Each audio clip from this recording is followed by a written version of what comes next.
know yourself to know your worth, right? Mm-hmm. And I think that people on the surface level are like, oh yeah, of course, like I gotta understand who I am. But you know, I think you are really challenging people, and I don't want to make an assumption because I'd love to hear your interpretation, or you know, the way you explain this in the book is being unapologetically authentic and showing up as yourself in the rooms that you're given, right?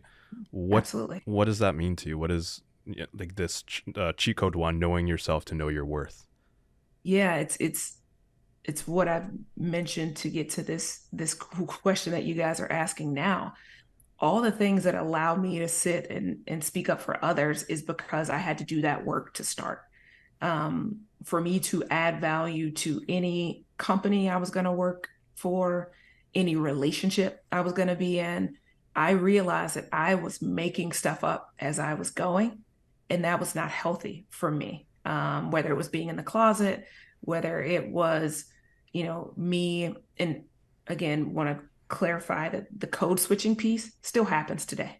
Like for your audience, code switching is something where you essentially exist in these spaces and you have to present yourself a certain way to be able to get a point across, right? Like I can't come in and speak African American vernacular English, for example, when I'm in a boardroom.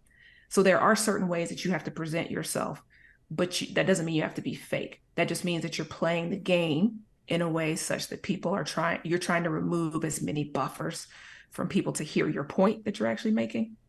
But I will say, I could not do any of the other cheat codes. I could not learn anything else until I knew who I was.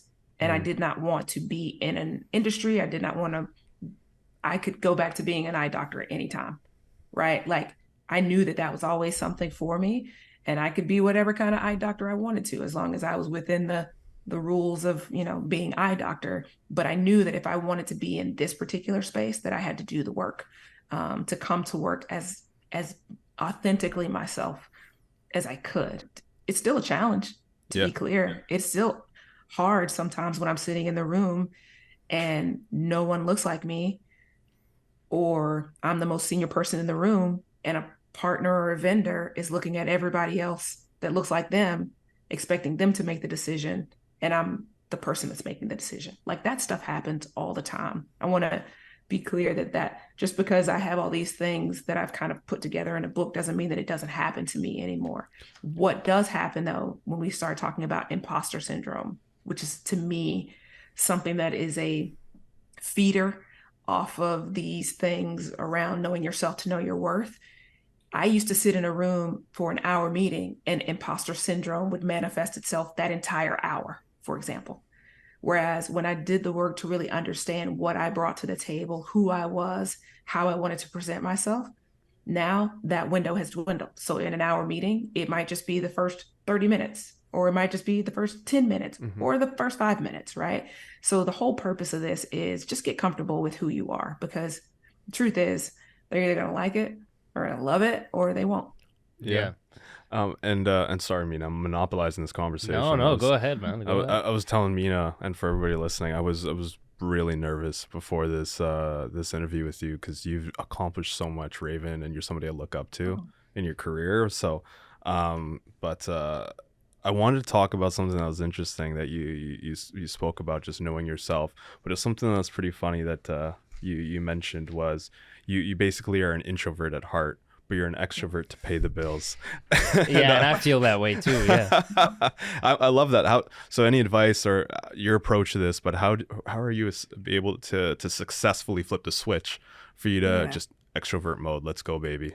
Like, Yeah. So we call that being an ambivert, right? So yeah. you shift based on what you need to be doing. I'm very blessed to have a wife that gives me the time to like get into the house, maybe not speak for the first 30 minutes, decompress, and then I can become my introverted self, and she loves that about me. Um, so how you do it is you just got to figure out how it works for you. Like, I'll never be someone that wants all the attention on me. I will never be a social butterfly that goes into a meeting or a networking event and commands the room in a way that everybody's got to shake my hand, right? Or everybody needs to speak to me.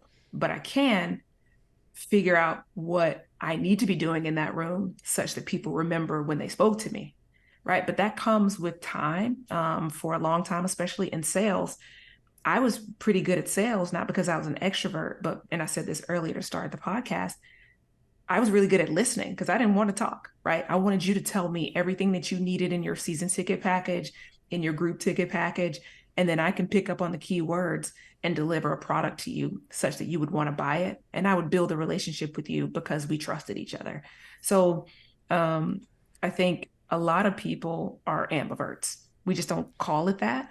But I'd much rather be on the couch watching Netflix, having a glass of wine and not talking, to be clear. I can't wait to do that tonight, actually. That's what that's what I'm looking forward to. And you're an actor. Yeah, but it's the same with me. I think I spend so much energy, obviously, acting and doing, performance related work that, when I get home, I just want to, I'm like a turtle. I just want to get back into my shell. Thanks for watching this clip from Growth Untold, the podcast. If you enjoyed this clip right here, make sure to like, subscribe, and turn on those notifications. And if you want to listen to the whole episode, follow the Growth Untold page wherever you listen to podcasts.